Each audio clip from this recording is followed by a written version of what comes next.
Hey everybody, be leisurely done here. Let me tell you something. When it comes to marriage, there's more to it than just saying I do and cutting the cake. You gotta talk about the real stuff, the nitty-gritty, the things nobody wants to think about, like what happens if one of you, kicks the bucket.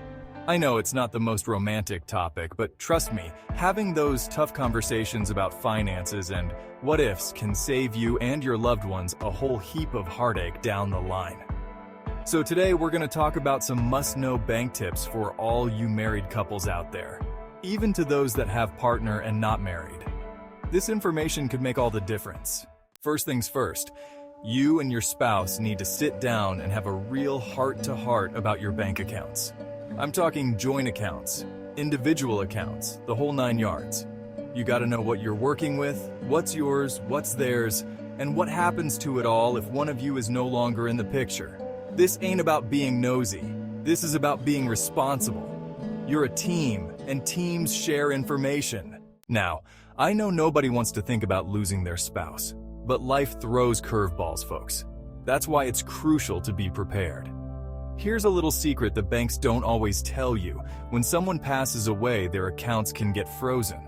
That's right, frozen solid. It's a bank's way of protecting the deceased person's assets, but it can be a real headache for the surviving spouse. Chapter 3. Access denied. Now you might be thinking, Steve, I'm the wife.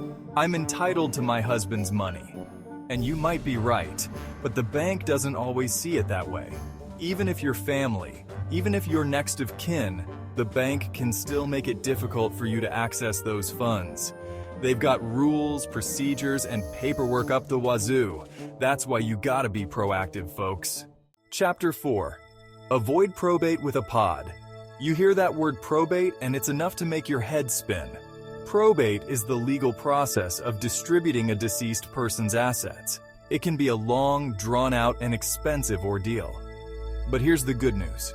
You can avoid probate altogether by setting up a pod on your bank accounts. POD stands for Payable on Death, and it's a simple way to designate a beneficiary who will inherit your money without all the legal hassle. The bank will tell you that you will have to go through costly probate. Now what you can do is go to your bank and have a POD added to the account. This stands for Payable on Death. This allows your appointed beneficiary to access the funds after you pass so that you don't have to deal with probate. Chapter 5. TOD for Stocks and Bonds. Now, if you're dealing with non-cash assets like stocks, bonds, or brokerage accounts, you'll need to set up a TOD account, which stands for Transfer on Death. It's basically the same concept as a POD, but for investments. This way, you can ensure that your assets are transferred smoothly and efficiently to your loved ones without having to go through the whole probate rigmarole.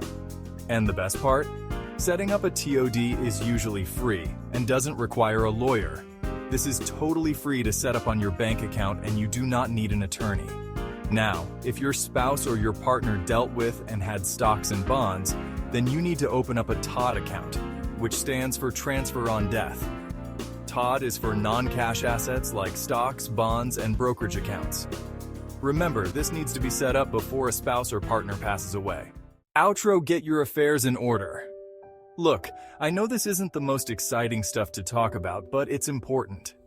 Taking care of your financial affairs and planning for the future is one of the most loving things you can do for your spouse and your family. It gives you peace of mind knowing that they'll be taken care of, no matter what life throws their way.